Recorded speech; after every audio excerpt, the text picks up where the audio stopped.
What are the authorities doing to mitigate the impact of this danger that is coming?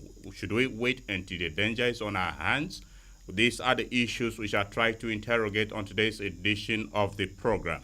I have been joined here in the studio by the Deputy Director, Center for Innovation in Procurement, Environmental and Social Standards at the Joseph Sawuantaka University, Makudi, an expert on environmental issues. Dr. Chris Eche is our guest on Perspectives. Welcome to Agate Radio, Dr. Eche. Thank you very much for having me, Nas. All right. We also have a resident of one of the flood-prone areas, Felix. I beg your pardon, Mr. Tenenge Yoshai, with us to share insights with us on what the community is facing and how they are preparing for this impending flood. Welcome to Agate Radio, Mr. Yoshai. Thank you very much. All right. And later in the course of this program will be Ugu Odo, who will be joining us virtually to share thoughts with us on this program. We're also expecting Felix Kereve, who is a resident of Kuchautebe settlement, an area that is also notorious for flooding, and already the river banks there have begun to give the resident a cause of worry. He will join us, and if he's here in the studio with us, we will let you know. I am Nathaniel Nongu, welcoming you to this Wednesday edition of the program. If this is your first time tuning into Perspectives, just a brief information for you that the program is audience participatory, usually broadcast from 9 to 11 a.m. And at 10 o'clock, we allow you the opportunity to participate by calling in on 0814-335-9292. 0814-335-9292. That is the line 699-9404. SMS, which if you are sending, please remember to include your name and the location you are sending the message from. That line is also available for WhatsApp chats as well. Keep your messages very brief. To listen to us and access every other Agate Radio content. If you go to Radio Garden, we are there. And on social media platforms, we are also available. This program is streaming on Facebook and our social media platforms. Join us there. I'd like to begin with you, who is directly a resident of one of the flood-prone areas, Agbo Tenenge Oshai. Speak to us, what is the situation of the river banks, especially the flooding environment in Agbo where you are residing? Thank you for that. Actually, we have been having problem in Agbo there. Problem of the flood water disturbs us so much. Not every year, but years to years. We have been suffering so much. Sometimes we packed our things out of the place. Like now, the water is coming so much on the very high volume. Like now, my father is close to the river. He's now packed out of the place. And some other people are packing out of the place. And we are suffering so much. And secondly, we're hearing that the government is trying to dig the river so that at least the flood will stop disturbing, but then we haven't seen any sign. But then we are praying that he would have do something over it. And we like some gutters, some roads, some streets. So we are appealing to Governor, at least he would have turned over his eyes in our side so that he will take a look of what is disturbing us. Okay, your residence, your house, is it one of the riverine houses? Is it close to the river banks? And how the residents of that place whose houses are around the river banks coping, especially that you said the water is available? Oh, there is some houses close to the river, like Midakotas are there, and some Jukum houses are very close to the river. Some of them have already packed out of the place. And some of our rice, we cannot even get there. So we have been finding it so difficult. All right. Dr. Eche, let's come back to you now. The risk factors. It does appear flooding is a perennial experience in Nigeria. What are the risk factors responsible for this?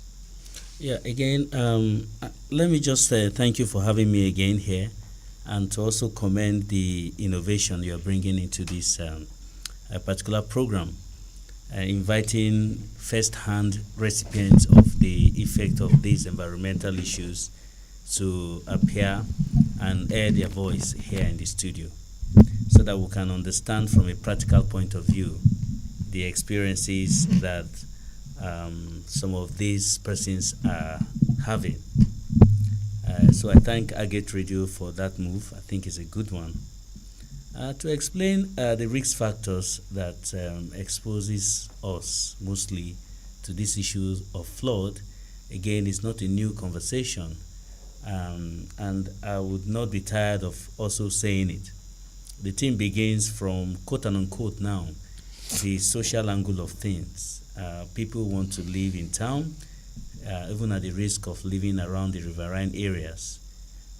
People also want to fence their houses to ensure security issues are well taken care of, or these interruptions in environmental hazards that pop in once in a while.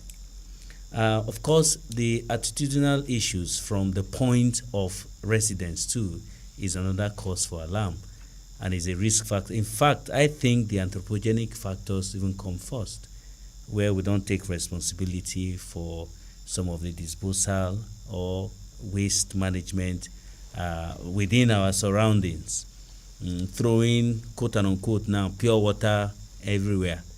The plastics just flood everywhere, and they will think these things don't have consequences. But when the chips are down, we begin to see them manifesting in these very annoying and worrisome issues, especially flood. You imagine what it is for a resident in such riverine community to sleep. I don't know how they manage to sleep. Mr. Yocha will tell us more, but I think it's something you cannot. I don't know how they manage it, anyways. But you're sleeping and you're scared because you don't know what will happen the next minute. So these are some of the risk factors I think that are within our control. There's what we call the force majeure. That is something that is outside our control. We do not have any influence. They call it the hand of God, or you want to call it natural disasters. When those ones does happen, you don't have, whether you are living in on top mountain, it may meet you there. So again, the conversation goes on and on. But just to note here that primarily, the risk factors I've mentioned are those ones that we have some level of control over. For example, waste disposal is one of them I mentioned. Number two, settlement pattern is another factor that we need to look into. The managing social issues within settlement and all those sort of arrangement too is another pattern. And I need to also stress this a little, sir. You see, we always wait for this problem to come before we start shouting, help, help, help. But there are ways we can actually handle this before the problem comes. That is what, but I think we can speak to that later on if the question does pop up. But just to note here that these are some of the issues I think we can look very closely at. Then the issue of poor reticulation system. We don't even have proper drainage system in the state. You go to a street, even the gutters I really don't know what they are. So the water channels are really below what one would expect for an urban settlement. And I said this the last time, go to the deep villages. They don't have flood issues. Why? What is going on? You hardly find issues like that popping up. Why? Because water is finding its way, no fence is anywhere, water is just moving and it moves around. And even though their buildings are not even as strong as what we have in town, they seem to be safer in the face of these issues, unless they are found in the valley where there's a submerged issues. Then it affects them. Thank you very much. Okay, Mr. Shai, from Agbo settlement where you come from, what is the settlement pattern there like in terms of houses? Do you observe that houses are built around water channels and the houses settling around river banks? Are they aware that the lacto dam water has been released and there's a warning for people to relocate? Yes. They are building there, to be candid, they blocked most of the channels. And that is why sometimes when the water comes, it finds difficult to go out. So from there has a lot of challenges. The water gets into their houses.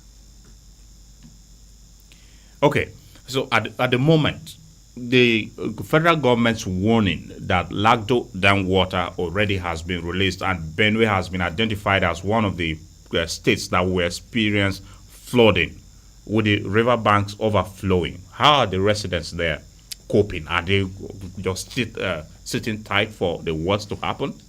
Yes, some of them are still there waiting for the water to happen. Some are vacating. Some are saying the water will not do them anything. Let them see what water will come, and it's like that. So for me, sometimes when I do come out, I'll let them know that this water is coming, so they should try and live back out of these places. They will say, the water will not do us anything. It has been coming like that. They has been saying that water is coming, it do not come. But other years that we learned that Cameroon dam, it affected a lot of them, killed them, houses was damaged. But yet, some of them, they don't care. But they say, look, this water is still coming. You push you back out of these places. For me, I've taken my father out of the place to avoid any hiding.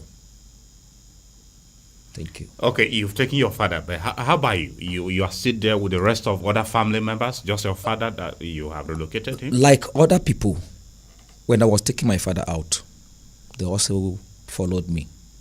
Because like me, my house is a little bit far from the water.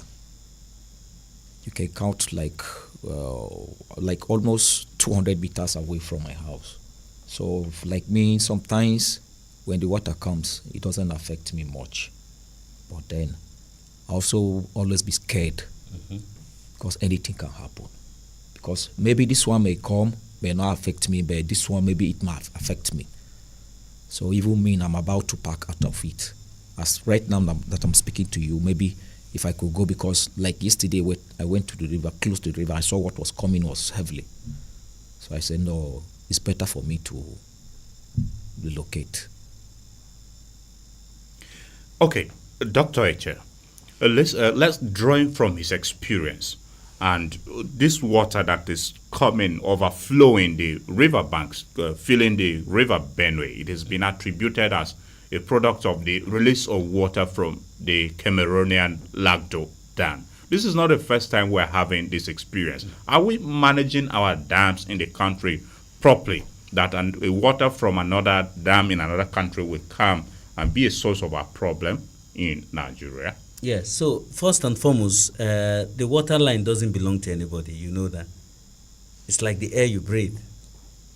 What are the restrictions? So I wouldn't endanger my own community because I want downtown community to be safe. So it's the principle.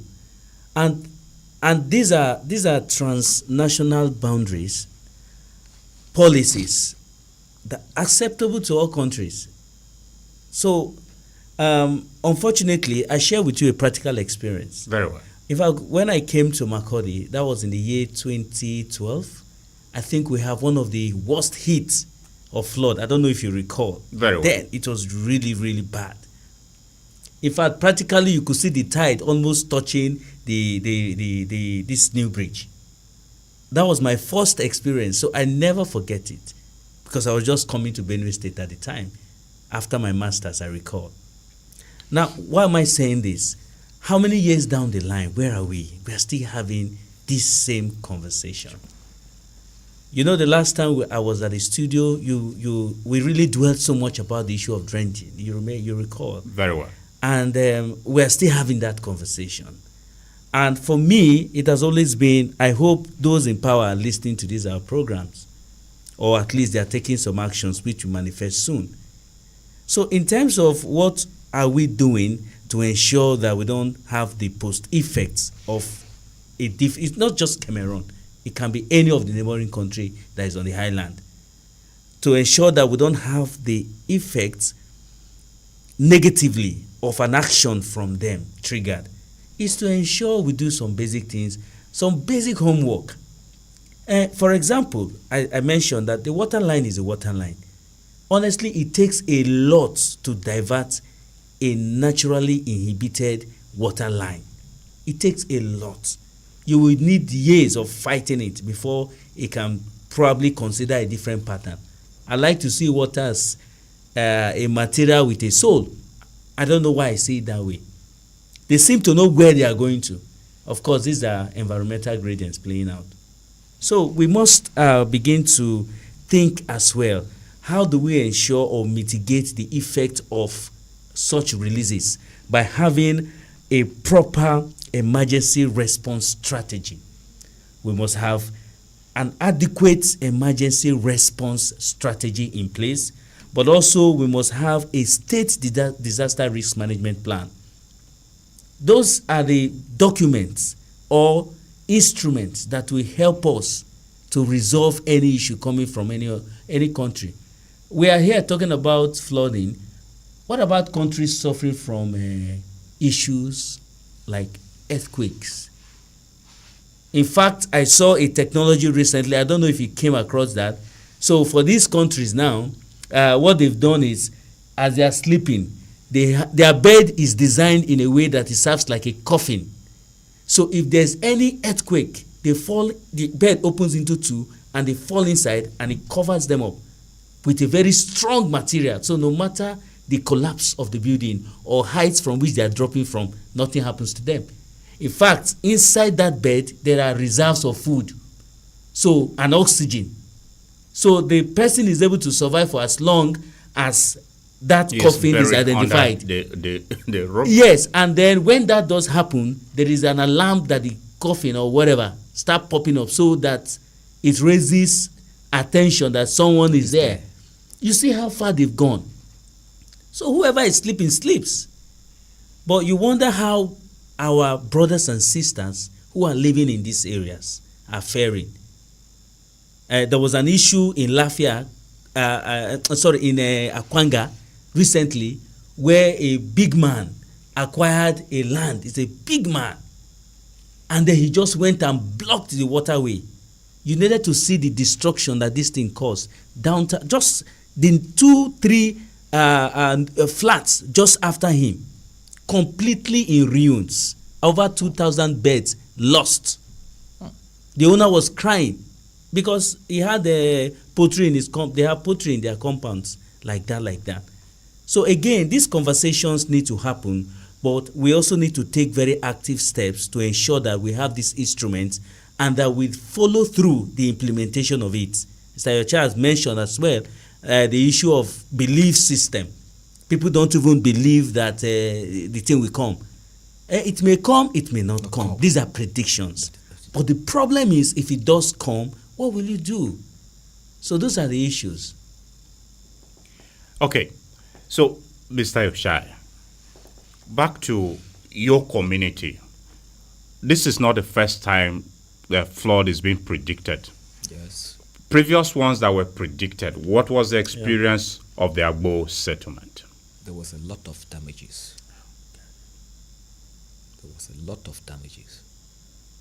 A lot of things got spoiled. And in fact, everybody left there for like over 6 or 7 months before we came back. They came back. There were more of crying. So now, I believe now everybody as I said earlier, some may be believing, some may not be believing, but then they had the experience. So for me, and I believe that we'll surely evacuate. Okay. We have Ms. joining us from Otukpo. Good morning, Honorable Commissioner, and thank you for joining us on Perspectives. Okay, good morning, Mr. Nathaniel. Thank you very much.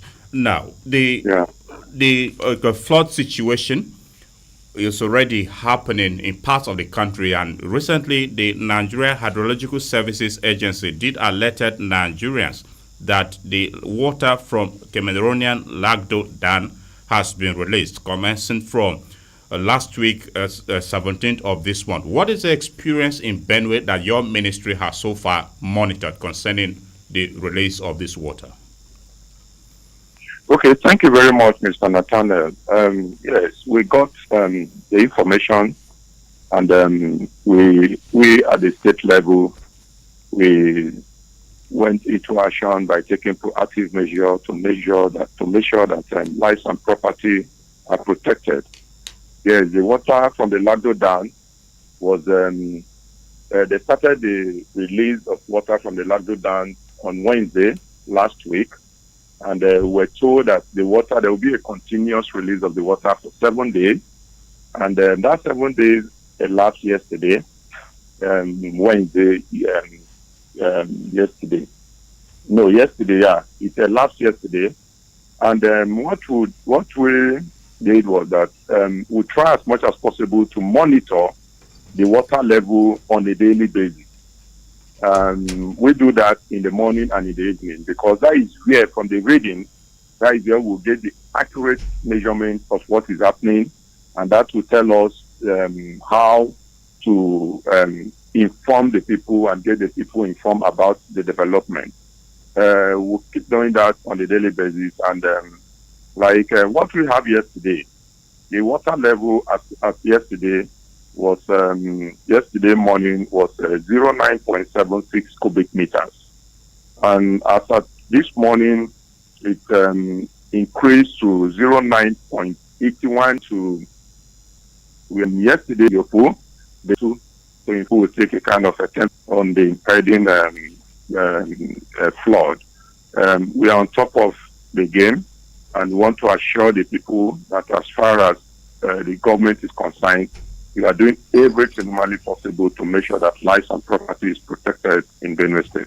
Okay, you mentioned that you don't want to create fear and panic in the people, but what is the attitude of the people in some of the identified flash points that are known for flooding in previous experiences? No, our engagement with them, they are happy, at least having the information beforehand, because prevention is better than cure. That is what we are taking. We have to be proactive in whatever decision we are taking, and the people are happy now that they are informed. I don't think they will be taken unaware. So the people are happy with us, and some of them gave us a kudos because this is the first. Okay. Honorable, does it mean previous experiences that were witnessed was the attitude of not being proactive on the part of government, or the attitude of the people, residents of the identified flashpoints? Yeah, because it has never been, I don't think it has been,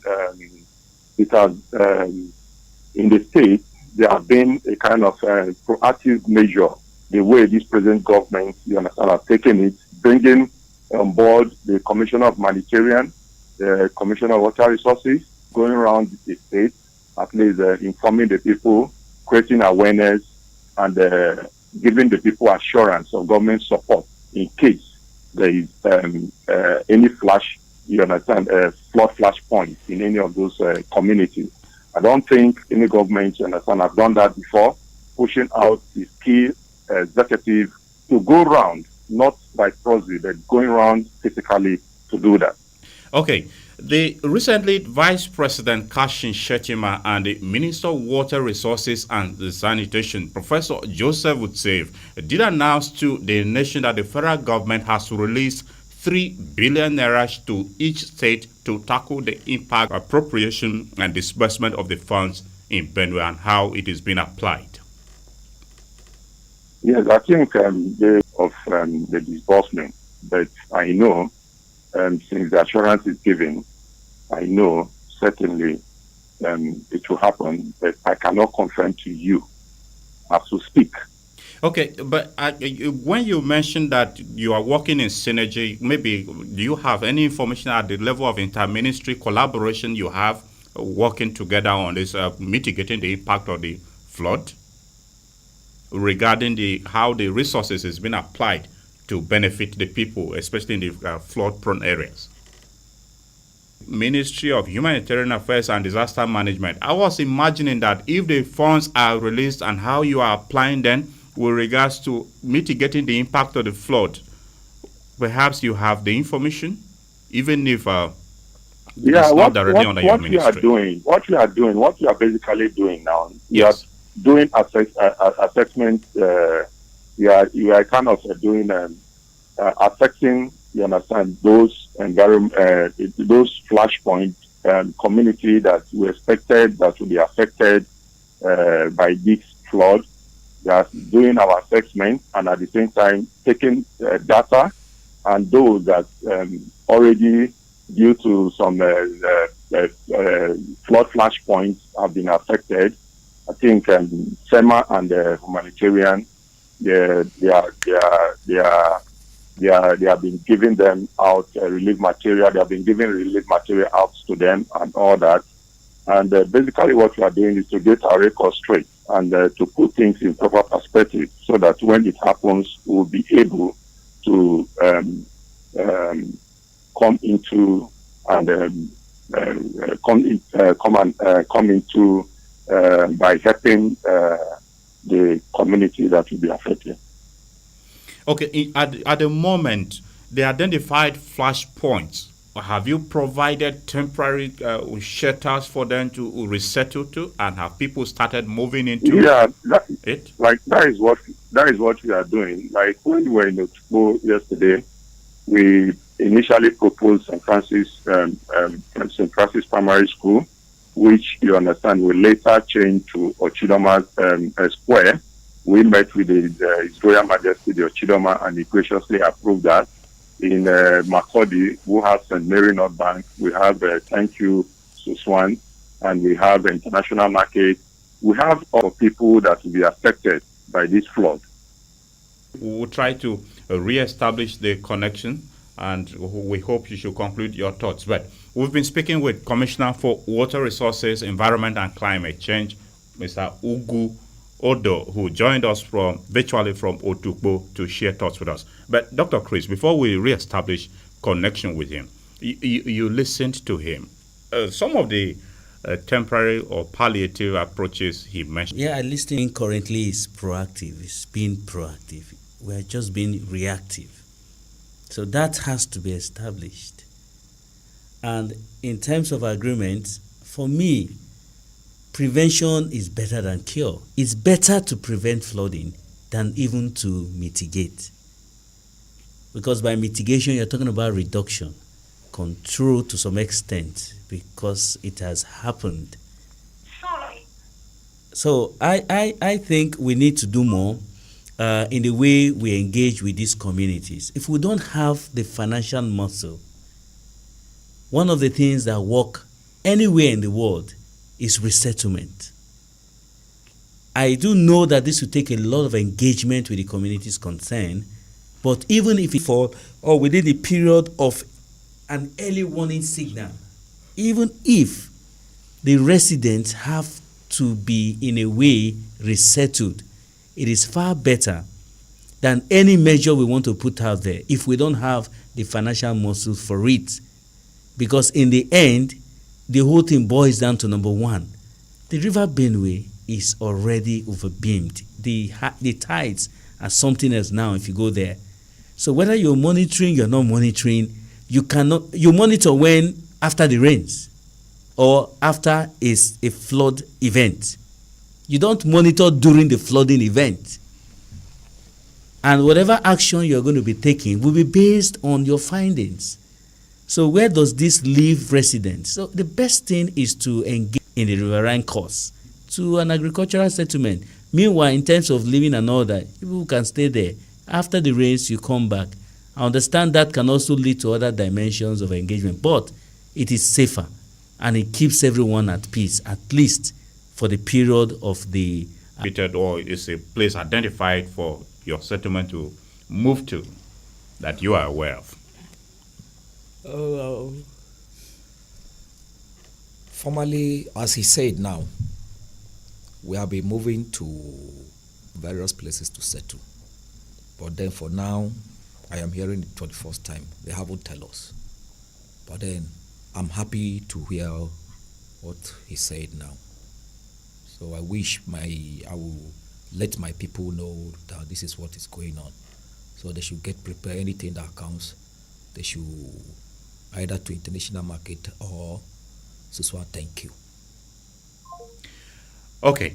Dear listener, if you are just tuning in, you are listening to Perspectives on Agate Radio 95.5 Star FM Makudi. We are discussing mitigating the impact of the impending flood. And leading the discussion here in the studio is Dr. Chris Eche. He is the Deputy Director, Center for Innovation in Procurement, Environmental and Social Standards, currently also the Head of Department Environmental Sustainability at Joseph Sawantaka University, Makudi. Telengi Oshai is a resident of Agbo Settlement, one of the flood-ravaged areas here in Makudi. And we had joining us virtually the Commissioner for Water Resources, Environment and Climate Change. Unfortunately, we lost connection with him, but we are trying to re-establish, and if we are able to get him through, we'll conclude thoughts with him before we start taking your calls. At 10 o'clock, we'll start taking your calls through the number 0814 335 line, which is also available.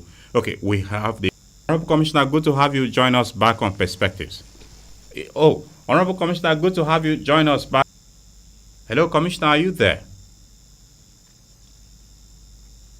Okay, much as we have the glitch with the network there, we are making efforts here frantically to re-establish connection with the Commissioner.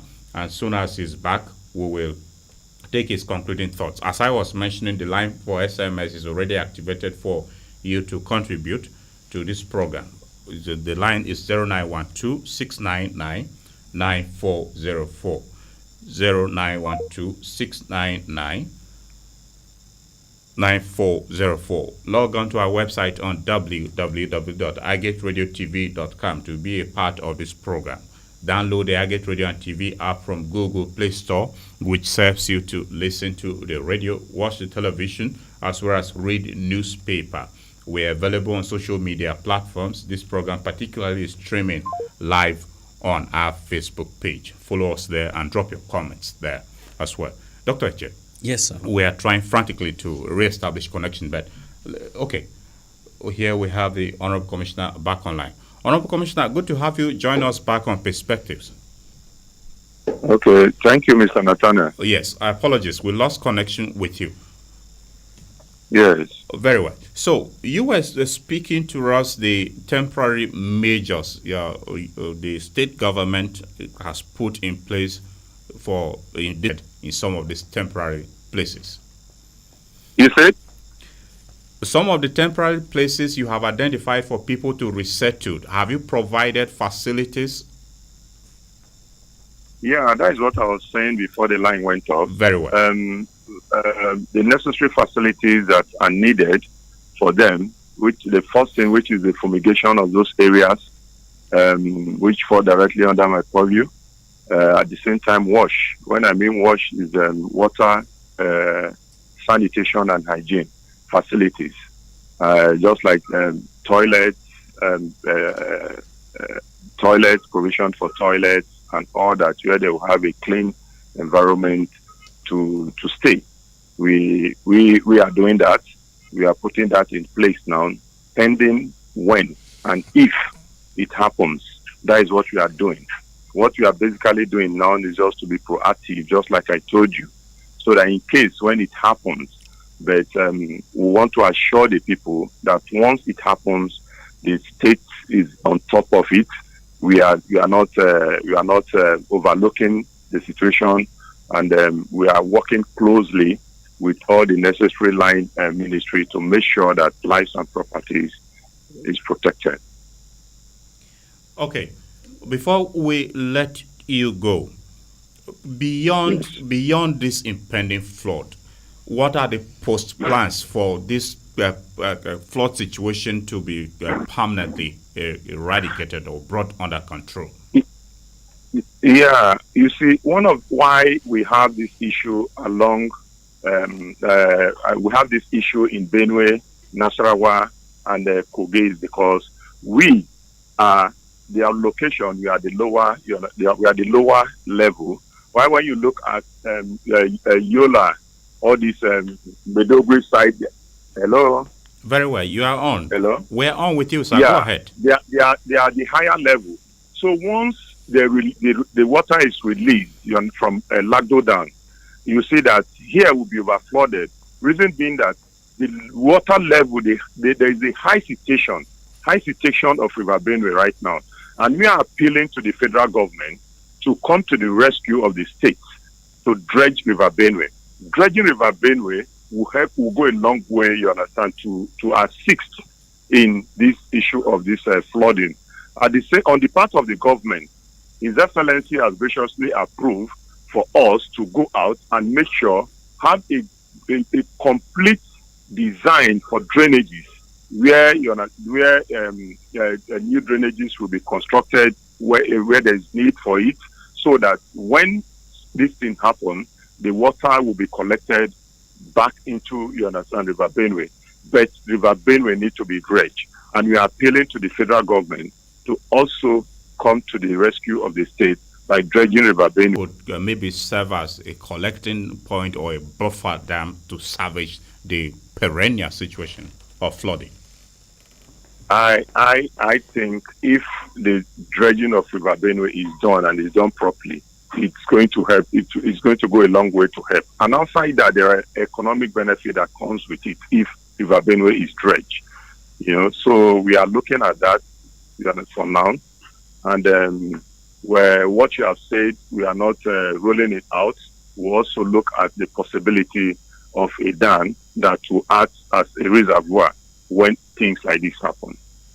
Benue has got its son, who is currently the Minister of Water Resources and Sanitation. What is the level of collaboration with his ministry? He's from the state. He's the son of the soil.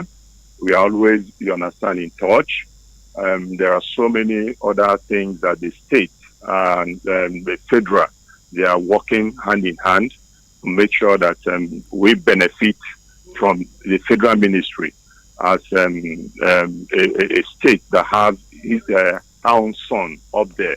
We are doing a lot, and very soon it will come, you understand, to the knowledge of the public. We have a good working relationship, and he's trying his best, and we're also trying our best as a state. Commissioner for Water Resources, Environment and Climate Change, Honorable Ugu Odo, thank you very much for sharing your thoughts with us on Perspectives. Thank you very much for having me. Thank you. Thank you. It's a pleasure. Have a great day, sir. Thank you.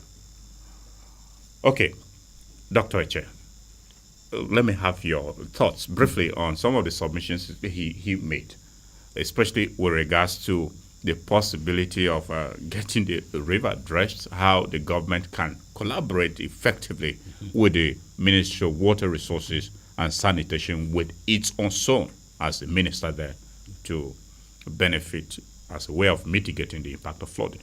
I was very happy when you raised that question, because we are at that phase where we have never been lucky in government like this one.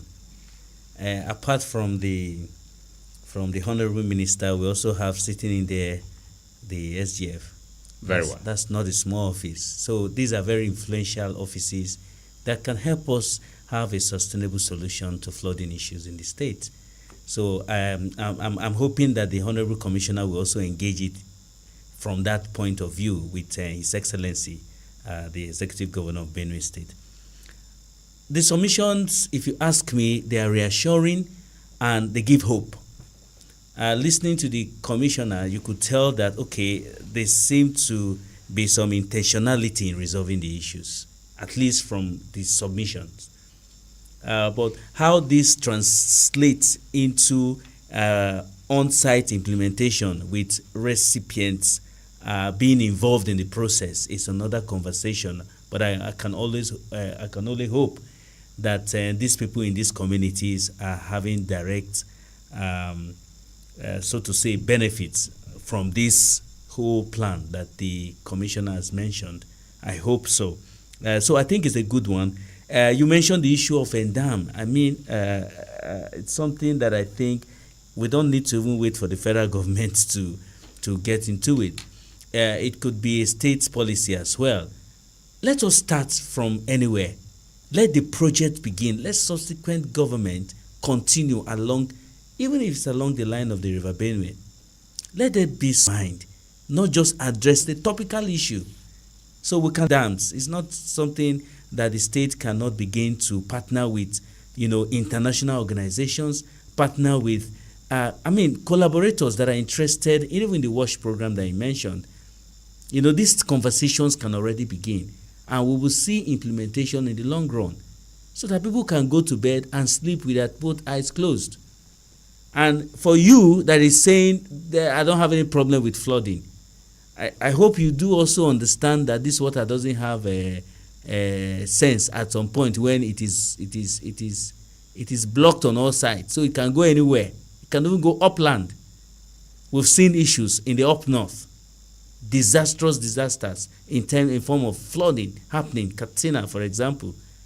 So again, this affects all of us, whether you are quote unquote in a safe zone and in an unsafe zone.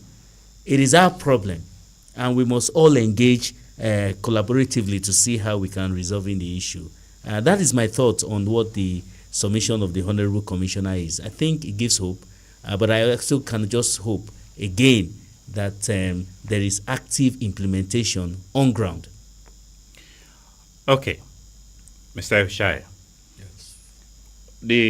On the part of the ministry, you listened to the commissioner. He mentioned that they are providing facilities. Anyway, your father that you say you relocated him, was it to any of the camps you relocated him to?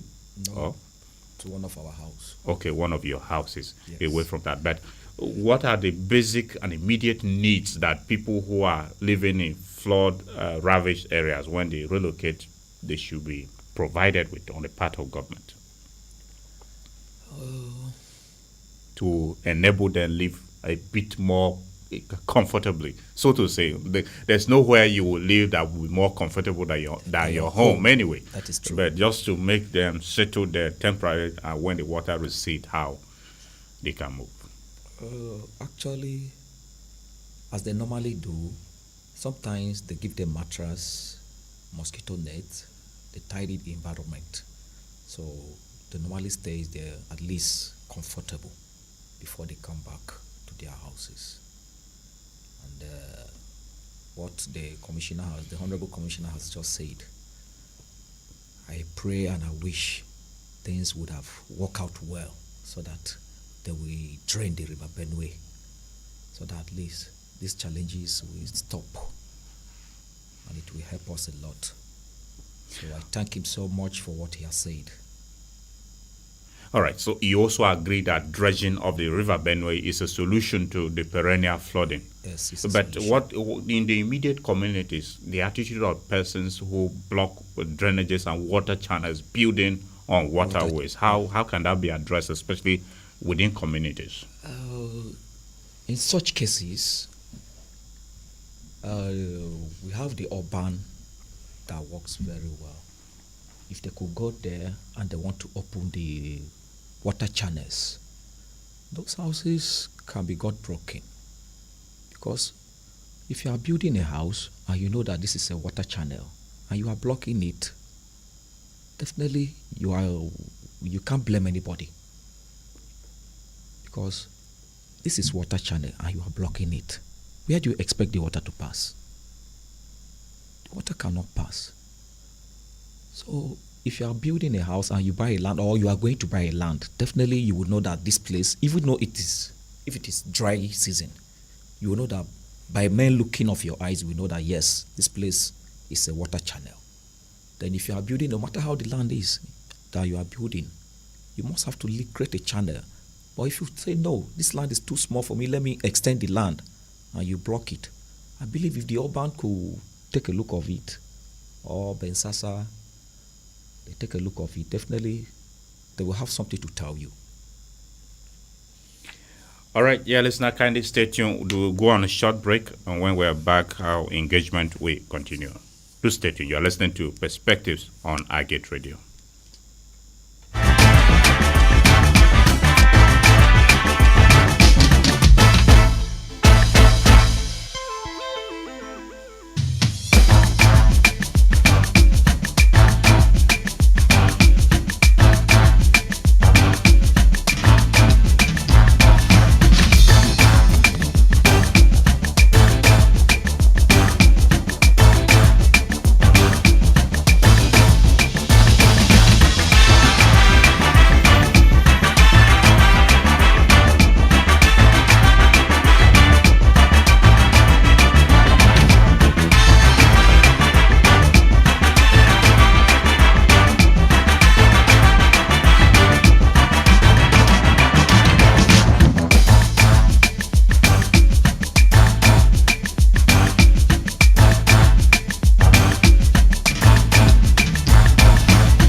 Welcome back from that short break, dear listener. You are still listening to Perspectives on Agate Radio 95.5 Star FM, Makudi, Benue State. Our discussion is focused on mitigating the impact of the impending flood following the release of water from the Cameroonian Lagdo Dam. The line through which you can participate on the program now is 0814-335-9292. 0814-335-9292.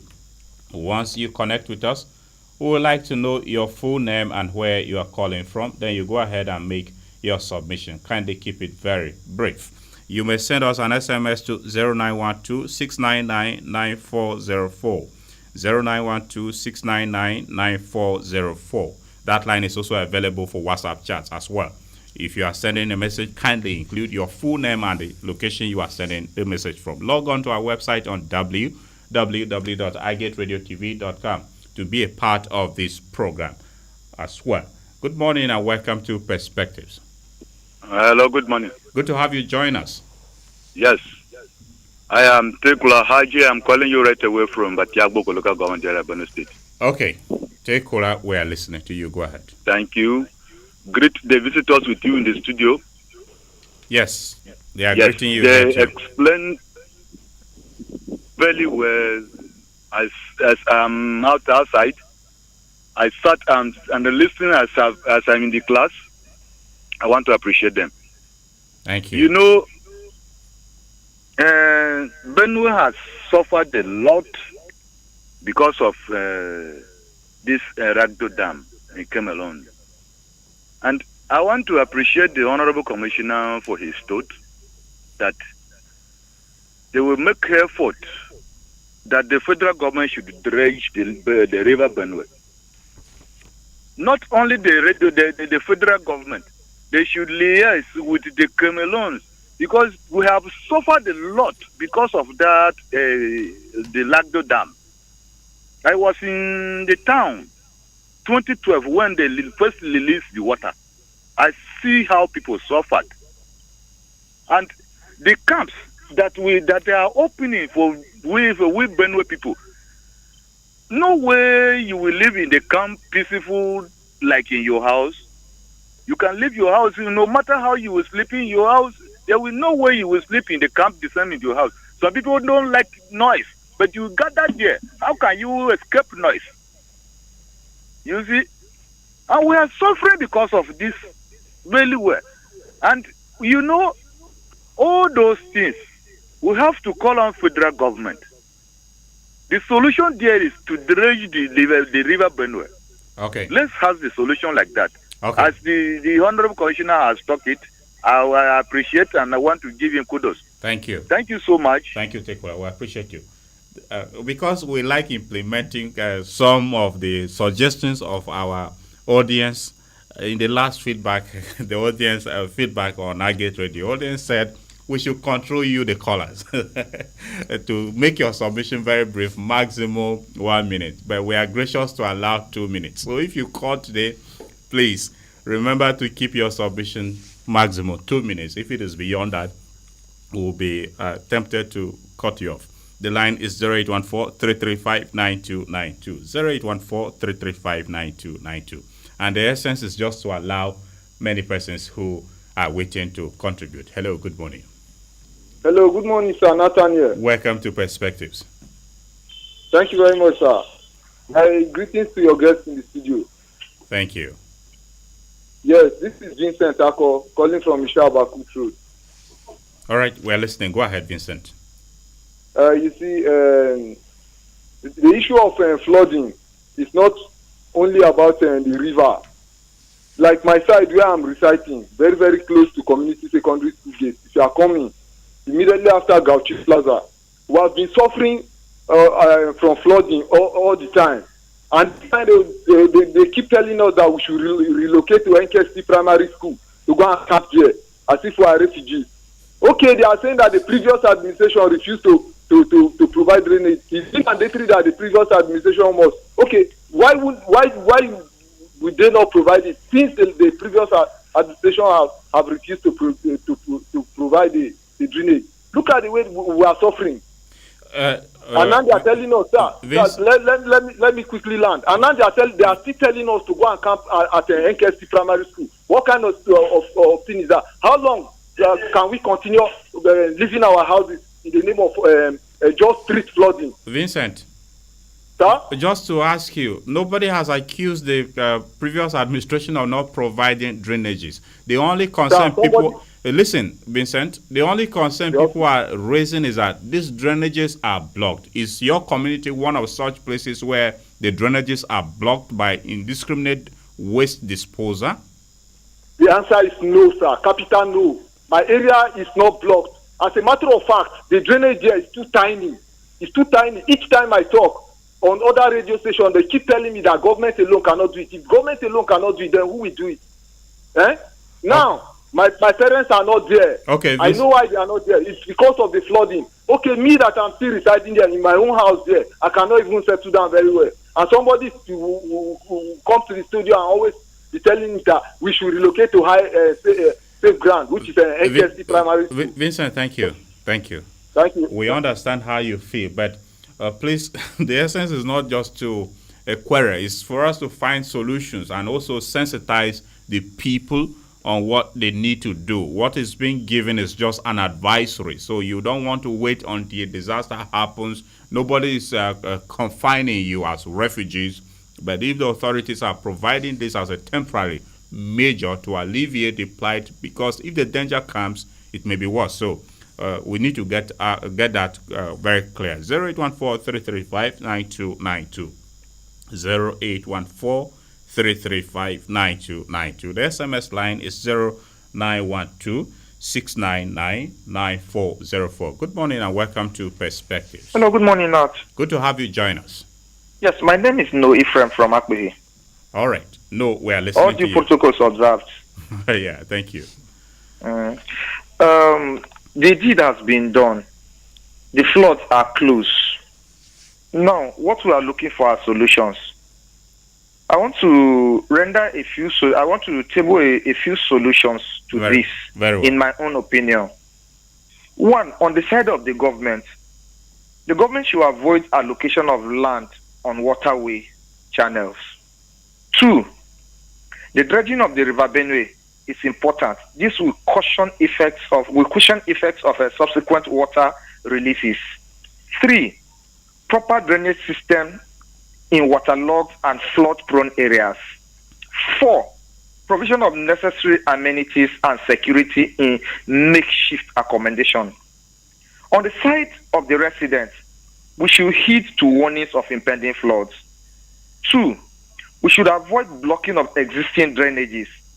And three, we should be very, very proactive and not reactive. These warnings are given. We don't need to blame the government. On our side, we are not doing better. The government cannot do everything for us. We should also contribute. It is our own civic obligation to also develop our own areas. I beg to rest my case. Good morning. Morning. Thank you, Frank. Thank you so much. Frank, you have rested your case well. 0814-335-9292. That's the line to be a part of the show. Good morning and welcome to Perspectives.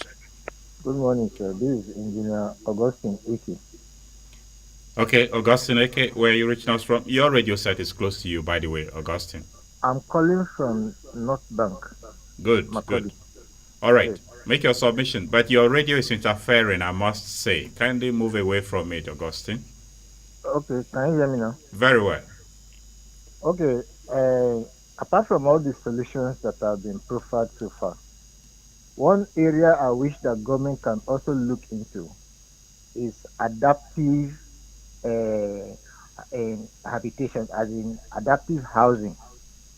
Adaptive housing in such a way that the government should assist property owners to be able to construct houses that adapt to this problem by the time it happens on a yearly basis. For example, the Ministry of Works can help to bring, assemble their engineering team to develop houses that are capable of adapting to the situation. Now, by the time these houses have been developed, Now they cannot help property owners to erect these things at those spots so that once the problem occurs, these houses cannot adapt to the situation instead of telling people to move from one spot to the other on a yearly basis. So That is my submission. okay, before you conclude, you are an engineer, so I don't know. Do you I'm an think engineer. Yes, it's possible. you okay? You think this will solve the situation? Such Yes, adaptive houses, yes, yes. they will be flood resistant. Adaptive so that it adapts to the situation. It Oh, doesn't stop the flood from coming, but it adapts to the situation oh, when the flood comes around. what if they get to submerge? They don't submit, they don't enter inside the water. It's part of the adaptation. The engineers know what to do. Okay, Augustine, thank you very much. Thank you. You're welcome. All right. Okay.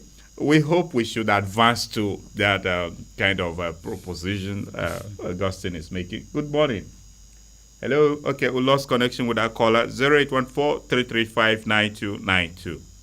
0814-335-9292. Good morning and welcome to Perspectives. Hello. Hello, are you there? Okay, the line is still available. 0814-335-9292. If you're not able to get through to that line, simply send us an SMS to WhatsApp or a text message 0912-699-9404. Good morning. Hello, good morning, Mr. Nathaniel. Thank you for joining us on Perspectives. Thank you very much. My name is Ali calling from Benue State, Makurdi. Alihu. Baba Ali calling from Benue State, Makurdi. Okay, thank you. Which part of Makudi, Baba Ali, I will need to ask you. Wadata. Very well. How is the flood situation in Wadata this morning? The situation is coming, the water is coming quite okay. Okay. Now, speak to us, Ali. We are listening. We are interested in your conversation. And the problem we are having in this our country is that every time the federal government is allocating money to either SEMA, NEMA, waiting, Kaza, why can't they use that money to build a dam or control the flood that Cameroon is releasing every year by year? Why can't they use that money to control it? And then they are spending some kind of useless money, billions of naira, trillions of naira on project of what saying that the party people to IDP camp and primary school. This one, why can't they use that money to do better things? Okay, so Ali.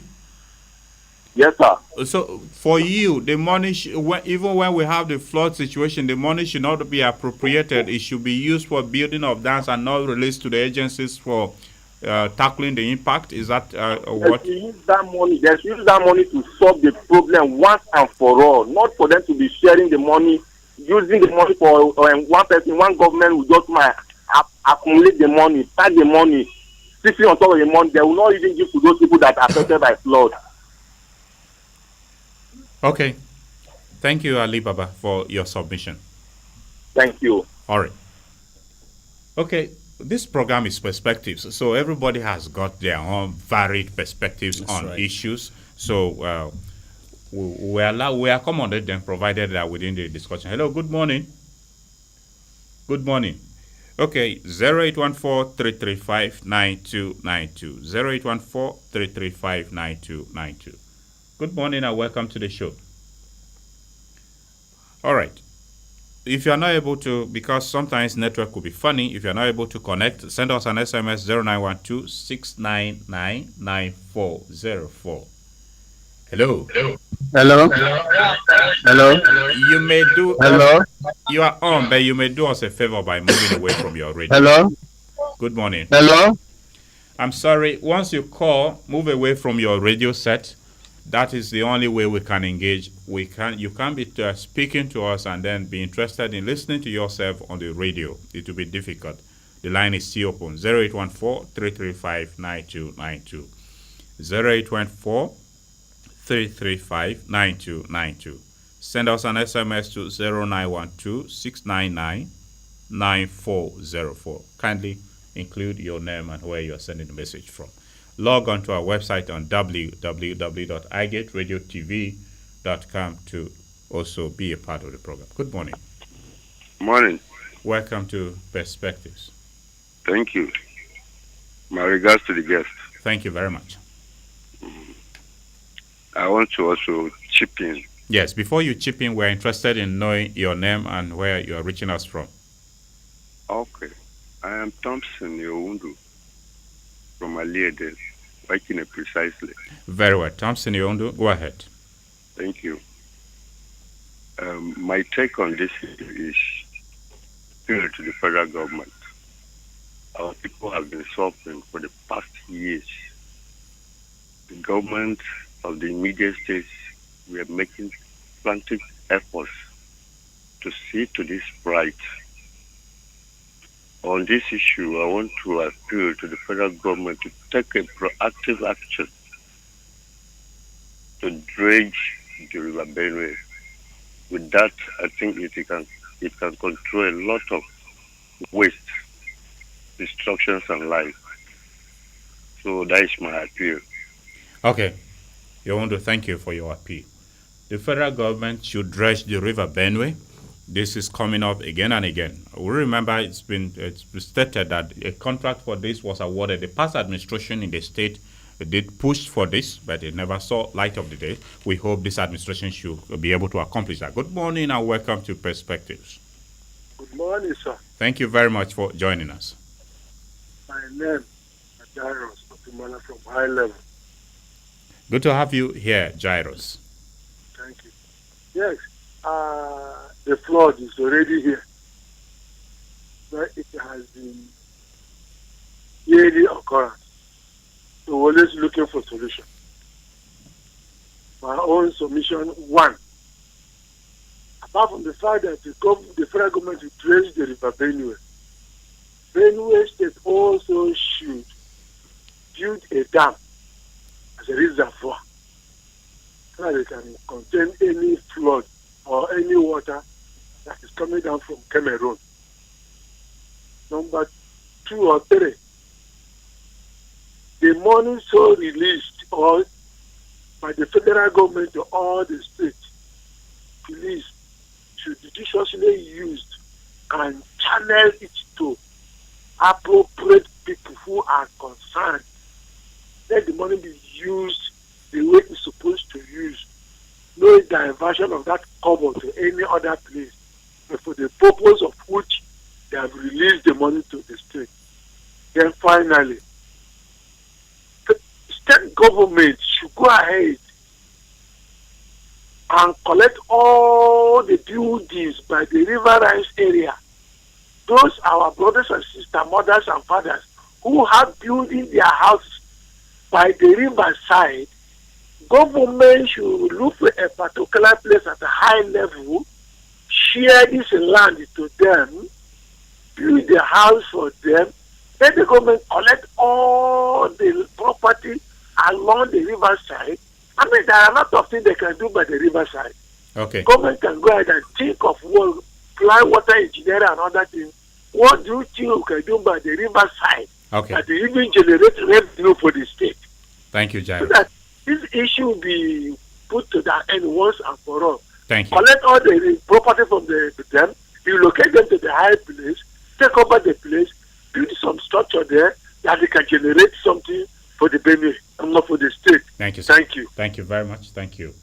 That's a submission there. Government should, anyway, it's good that you did not stop at government collecting. When it collects, it should build. I think the first step should be building first before they will collect, because government sometimes have a way of doing with citizens. Hello, good morning. Good morning, sir. Welcome to Perspectives. Thank you. I greet. Warm greetings to you. Are you there? Oh, we lost connection with you. 0814-335-9292. 0814-335-9292. That's the line which is available. Good morning. Good morning. Welcome to Perspectives. Thank you. I'm Jonathan Oguche, calling from Benue State University, Makodi. Good to have you join us, Professor Jonathan Oguche. It's a pleasure. I've listened halfway because I've been on the wheels. You see, I think the government has not done something technical about solving this problem. By that I mean there should be a conscious effort to do a risk mapping of the entire state. Specifically, take for instance Makodi Urban, to identify categories of risks involved with flooding, those who are susceptible to flooding. Several of these studies have been done in Benue State University, Department of Geography. You see, there's a need to collaborate so that in times of intervention, government should know what to do at what point. Take for instance, if that mapping is done, it will guide the urban development board in their allocations. Because it's funny, you give approval for a building or an institution or whatever on a complete fraud prone area, high risk area. Then what do you expect in the event of flooding? People in that area goes beyond just asking them to relocate. Relocate to where? When you have not even made any provisions. So first, let a technical approach be applied in terms of mapping, doing a risk mapping of the entire state and more specifically the urban areas.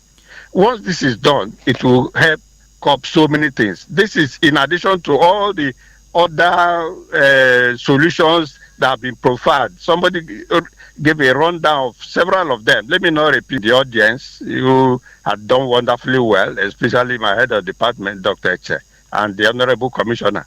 Thank you. Thank you very much. Thank you very much, Jonathan Oguche. We appreciate you. Thank you for calling in. All right, 0814-335-9292. 0814-335-9292. This program. This is David Aladi calling from Ago College, Makodi. Okay, David, thank you for joining us. I want to appreciate the Agredio for bringing this program.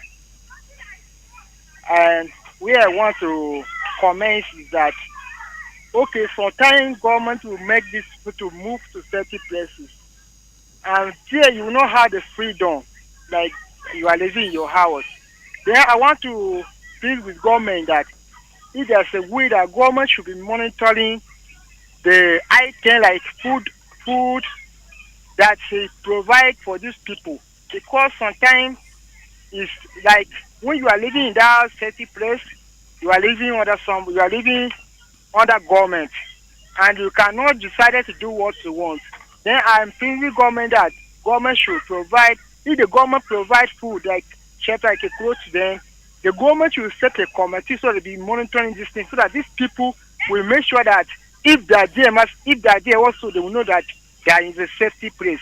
The food that they will be giving to them, and they keep them inside the room, locked, and they are not giving to them, and the people will still kind of hunger. Then that is my comments. Thank you, sir. Okay, David, thank you very much for calling in. We don't even want people to be confined to such a situation that they will be crying of hunger, as David is mentioning. That's what we want people to be proactive, find a way so that they will not be caught up in the disaster. Good morning. Hello. Good morning. Oh, unfortunately, you will still lost connection with our caller. 0814-335-9292. 0814-335-9292. Good morning and welcome to Perspectives. Hello, good morning, sir. Good morning to you. I'm Isaac Francis from Naba. You sound so low. Could you speak up? The name is Francis who?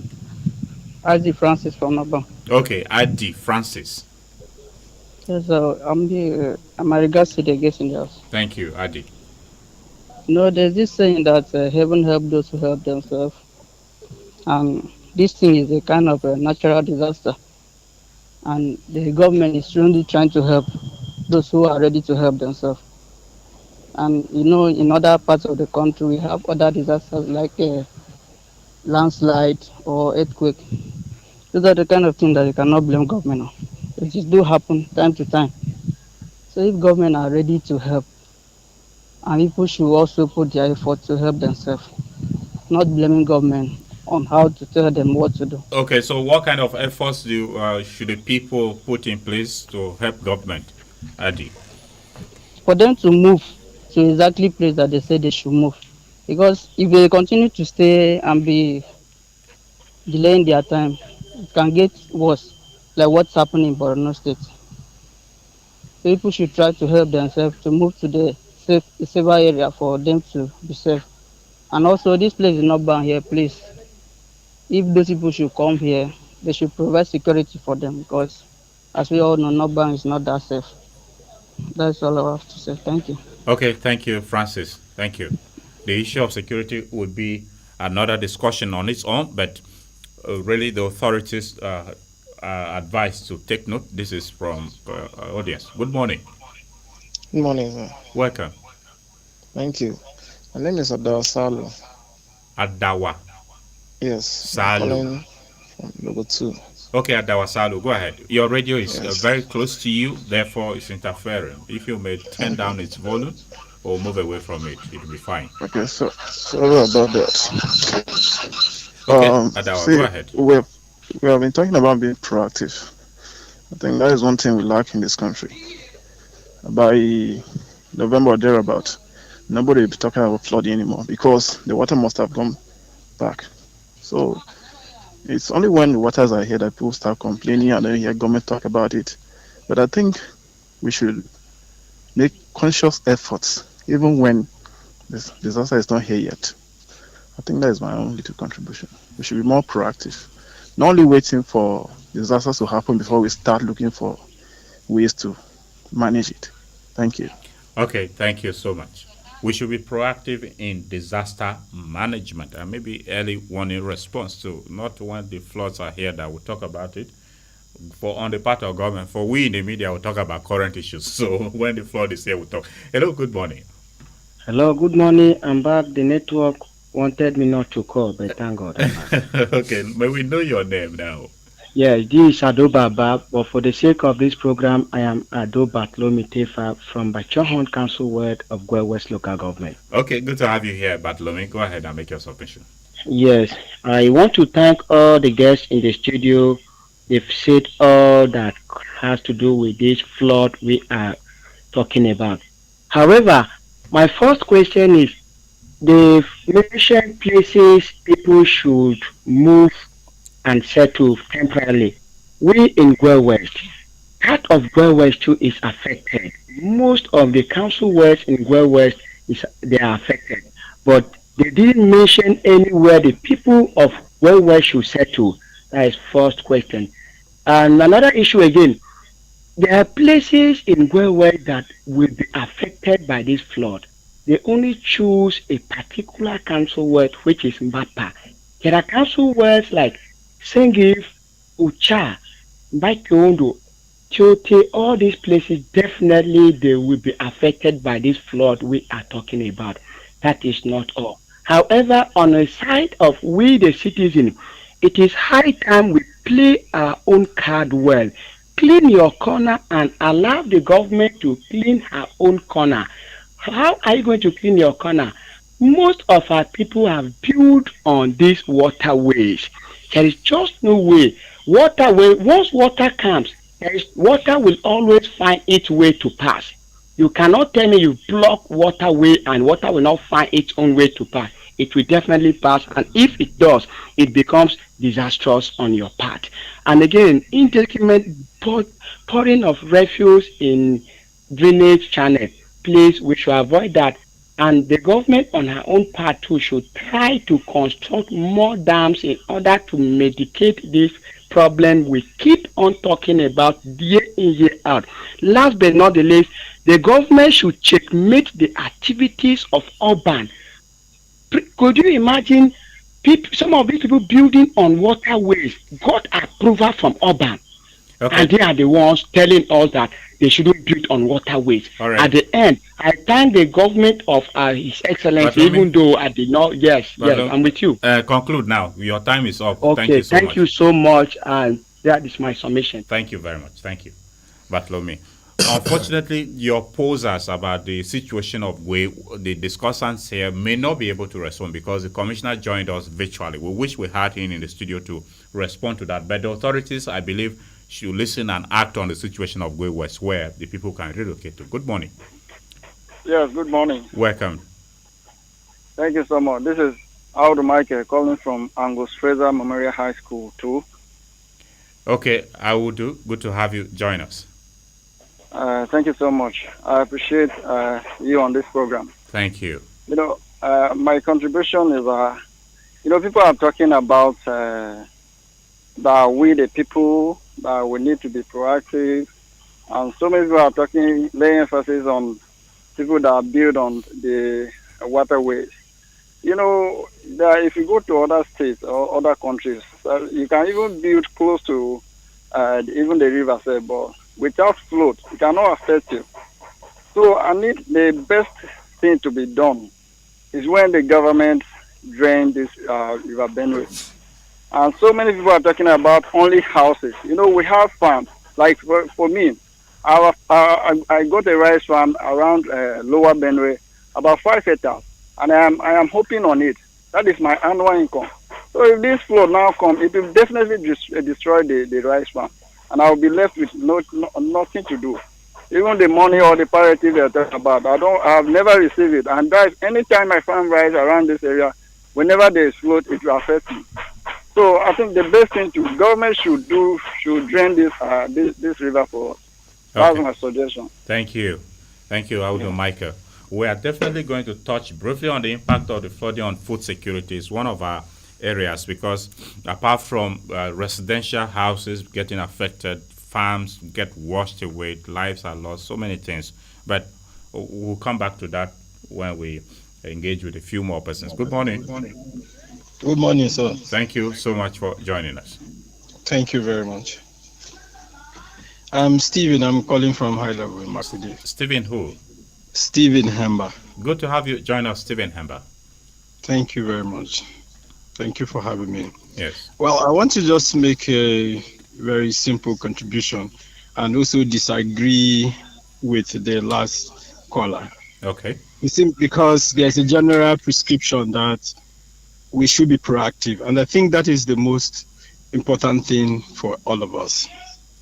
And he seemed to say, oh, there are places where people build near water bodies, but they are not affected. Yes, being proactive means determining places that are vulnerable and the places that are not vulnerable or susceptible to flood so that you can build in those places.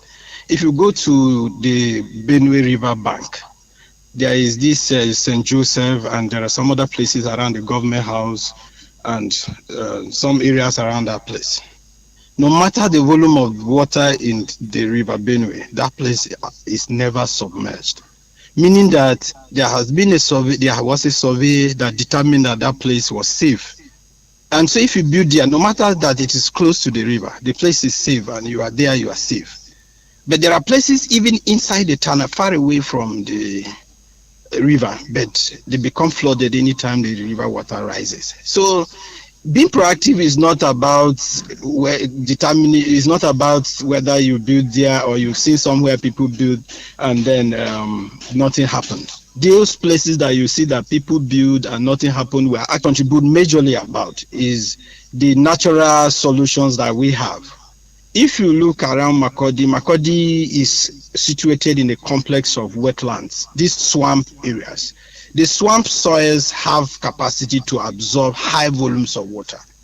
So all you just need is to stay away from the wetland areas so that the wetland area will serve the natural role of absorbing those waters and keeping the other places safe.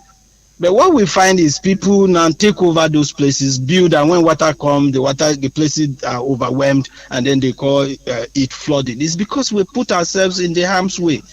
The thing should be that the government should enforce some of these regulations, because I know the government people know this. We have given our loyalty to the government is supposed to protect us, make laws, enforce those laws so that we will be safe. Thank you. So if there are people who are not keeping to laws, the government should enforce those laws.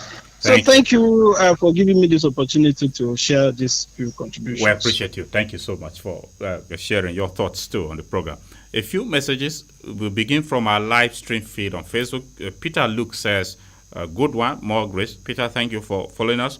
Benza says he's steady enjoying this live from Lafia. Oh, that's good to know. Thank you very much, Benza, for joining us from Lafia in Nasarawa State. Good morning.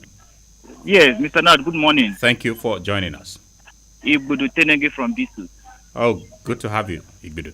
Yes, I would like to remind the commissioner that during the last time that flood hit Benue, Makurdi, to be precise, the zoo. Hello, Tenenge, are you there? Yes, I'm there. Can you hear me? Yes, speak to us. You are on. Yeah, I said the last time we had flood in Makurdi here, the zoo was drastically affected. And one of the lions died, and some animals escaped, and some died. So the commissioner should also inform that of culture and tourism. They should make a temporary zoo that if this hits the zoo again, they will be able to relocate the animals. Okay, Tenenge, thank you. And again, I met someone trying to do a local survey. The person told me he's not going to move anywhere. He's waiting for Governor Alia because Alia is proactive. He's good at compensation. That the flood should hit him and they'll compensate him adequately. Okay. So we should try to do more sensitization. Tell people that in our hotels, the government will owe them the care, but we should play our own. It's not really good for you to wait so that you'll be hit with flood. Our government should compensate. Let's try and change that mindset. That's why we're here for the people. This is a part of our corporate social responsibility. We're sensitizing. We have provided a platform. Thank you very much, Igbiru Tenenge. You're welcome. And by the way, you care about the animals. Thank you. All right. I hope this will interest those in the animal areas because somebody is making a case not just for human beings but also for animals. Good morning. Good morning, Target Radio. Thank you for joining us on Target Radio. My name is Shima Tawe Ape John. I'm so much worried about the government efforts in trying to always move people to public primary schools. So what become the faith of the people, the pupil of the less privileged Benue people, Nigerians? Anytime there's any disaster, flood, crisis, headers primary crisis, they take them to the public primary schools, thus sending the pupils away. So may government find a way of building permanent homes for such things, whenever they occur. People should be moved to such areas, not the public primary schools. Okay. Secondly, there are some areas that are designated to be affected by flood, and they were advised to move to certain camps. But due to the economic hardship facing Nigeria and Benue State, some people are still there because of lack of transportation fare to pack their goods to those areas. So I was listening to the Honorable Commissioner for Water Resources and Environment, where a question was thrown to him that what happened to the money? How did they share the money? The money should be taken to those areas they marked for people to move out. Why are you still here? I don't have TP. Send them TP to pack out of those places to the safer areas. That is my submission. Thank you very much. Thank you, Shimatawe John. Thanks for your submission. A few more messages before we come back. Good morning, presenter, with your guests in the house. My take is, why do we keep acting as if we are different human beings in this life? Is dredging of River Benue to at least 5 feet deep this difficult? Is the construction of quality gutters and good drainage systems with waterways that difficult? Why do open government keep behaving as if to give the people a good and safe environment? We are not serious yet to make humanity safe from common disaster. Let's be serious for once as humans. Joseph Kennedy from International Market in Makurdi. Joseph, thank you. So many posers you have raised there. But our English yield result, we shouldn't be speaking the English in vain. Flooding is a natural disaster. However, we should endeavor to comply with what we are told in order to avoid, had I know, as the government is poised to control these conditions sooner or later by making artificial water bodies to ease the flow of water, especially in the riverbanks. Good morning, panelists. Isaac Utsua from Iye Ingoma. Isaac, thank you very much for sending in your contribution. Good morning and welcome to the show. Hello, good morning. Morning to you. Thank you for joining us. Thank you, Nathan. My name is Jude Perry. Jude, good to have you. Join us. Thank you. I'm calling from Bakuma, Way East. All right. Time is fast spent. Very well. And you are our last caller, so we are going to be very brief with you now. Let me just go on quickly. Very well. First, let us have a denied change. Dumping of refuse into gutters. And Benue State should please, after the flood incident, should demolish structures standing on the waterways. It's very painful. That is the only way we can go. Won't that be adding additional pains to the people who are grappling with hardship? No, you are in a flooded environment. Yearly flood will occur. You run away. Then what else you will do? Will government continue camping you in an uncomfortable environment where you don't deserve? Then secondly, the dredging of River Benue is very, very important. And I want to also ask questions about the ecological funds that were given years ago by the past administrations. This is to be a subject to discussion or even investigation. Thank you. Thank you, Jude. Thank you. All right. That will be the last call we will take on this edition. Dr. Eche, listening to the callers, how sensitized are they about the subject matter of flooding? And particularly, let's reflect on the impact this may have on food security. You could tell that they are well aware on the issues that is before the table. We've heard callers from residents to professionals, and all the inputs are valid. Of course, there were some submissions that seem to suggest a cry for help. Like you would recall, that would be Vincent's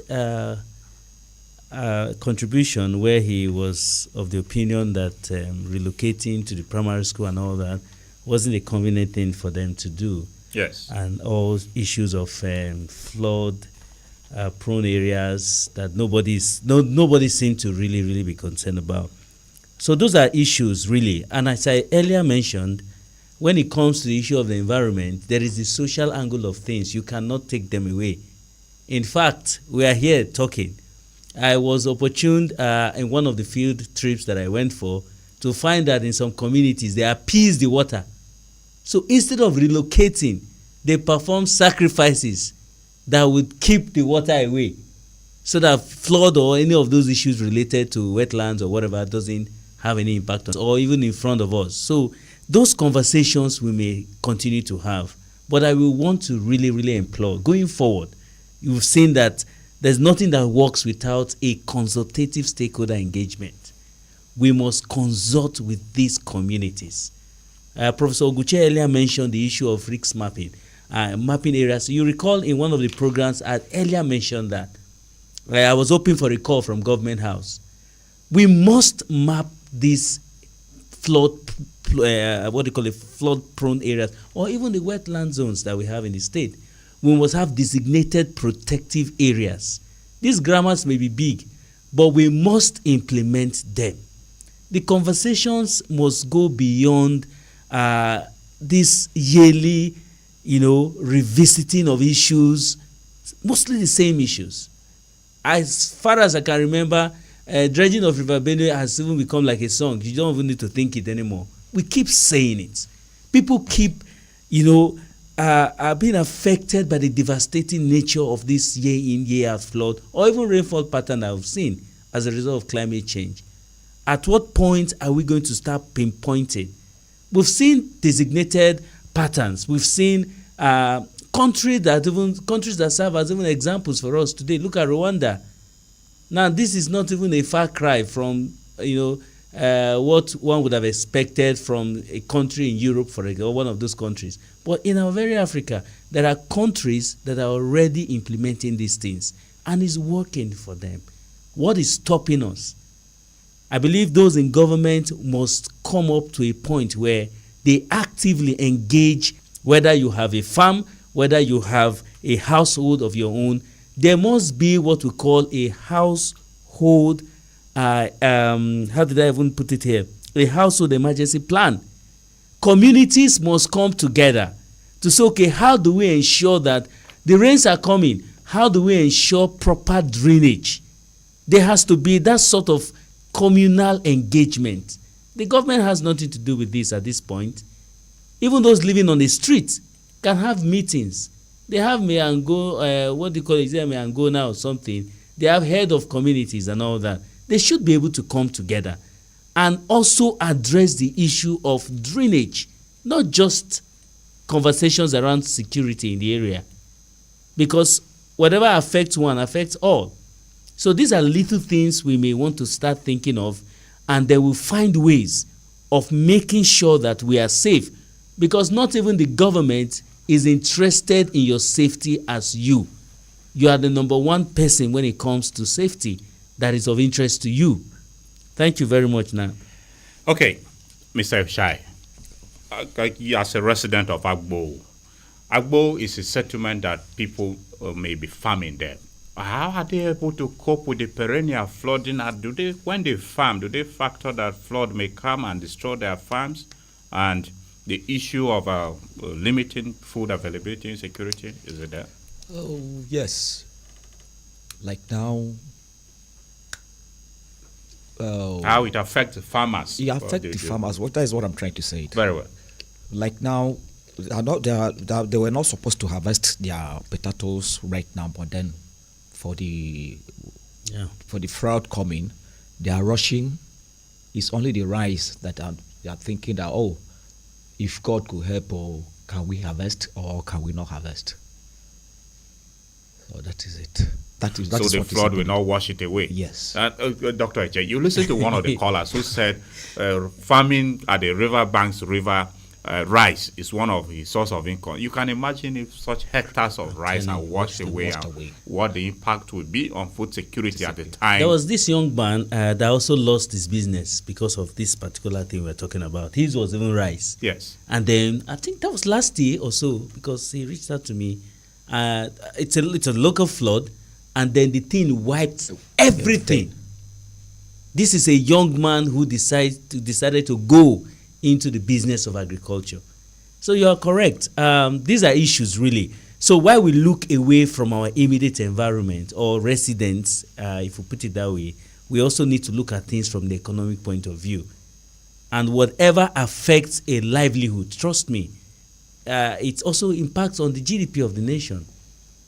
So people in authority must know this, but also people that are directly impacted by these must also take very stringent measures to make sure they are able to reduce it. And it starts, somebody said, charity begins at home. Absolutely. You don't carry yourself to a riverine area to be sure what kind of crop can I grow here. The issue of premature harvested is coming up now. Because yes, instead of not having anything, let us even have something that we can keep. Exactly. And then hopefully we are able to keep it to mature outside the soil ecosystem. That extent. Yes. And heed to the advisories that are given for people to relocate at least now. Right? Yes. It's good that you mentioned that you have relocated your father. I think other people should learn from you. Yes, they should learn from me so that they will start relocating. Anyway, we hope that you also get to relocate, at least as we watch, because it's 7 days in phases. The water is being released, the river is swelling up. Nobody knows when the disaster will come. Yes. All right, Dr. Eche, your concluding thoughts on the immediate measures that could mitigate this particular this impending situation on our hands. Yeah, so the immediate will be number one, safety first. So if you know you are living in a flood-prone plain, please do well to move your family. Your safety is very, very important. You may run away at the time. What about your children? So please, you would do well. Just to add to what my colleague here has mentioned, to please find ways of relocating temporarily. If you are not comfortable with the temporal provisions available to you by the government or maybe an intervening agency, please, I believe this is the time where we will show communal, interrelationships. So you can also take on, if you are not affected in a way, the responsibility of housing one or two of some of your relatives there are, or people you think you want to support in that regard. This is something you can do. You don't need any government intervention for that one. Of course, the issue of dredging, I'm not sure is an immediate thing, but I believe government can seriously begin to consider that as something to do, so that by the next, well, I don't want to use the word available opportunity, but at the next conversation around this corner, yes, we shouldn't be talking about that. Then number 3, please, engagement at the communal level. We must engage as a community. 10 houses, 20 houses, whatever form your cluster, please, there has to be that engagement, and then there has to be an agreement on how this local drainage system should be able to work, even if it's just surface drainage. For now, to give the water some level of direction. These are the little things I think we can do as of now. Thank you. Dr. Chris Eche is the Deputy Director, Center for Innovation in Procurement, Environmental and Social Standards. He is the head of Department Environmental Sustainability at the Joseph Sawan Taka University, Makurdi. He joined us here on Perspectives, which he shared thoughts with us on mitigating the impact of the impending flood. We must thank you very much indeed for coming on Perspectives. Thank you for having me. All right. And Tenengi Yoshai is a resident of a flood-prone area, that is Agbo settlement here in Makurdi. Thank you, Tenengi Yoshai, for your time with us. Thank you very much. The Commissioner for Water Resources, Environment and Climate Change, Mr. Ugu Odo, joined us virtually, and we appreciate him. Dear listener, that's our program today. Join us Friday for a fresh edition. And please stay safe, because the advisories have been given. The impending flood is there. Look out for your neighbor. Relocate to safer areas so that the danger will be mitigated. Thank you very much, and God bless you. Have yourself a great Wednesday. My name is Nathan Enogo. Goodbye.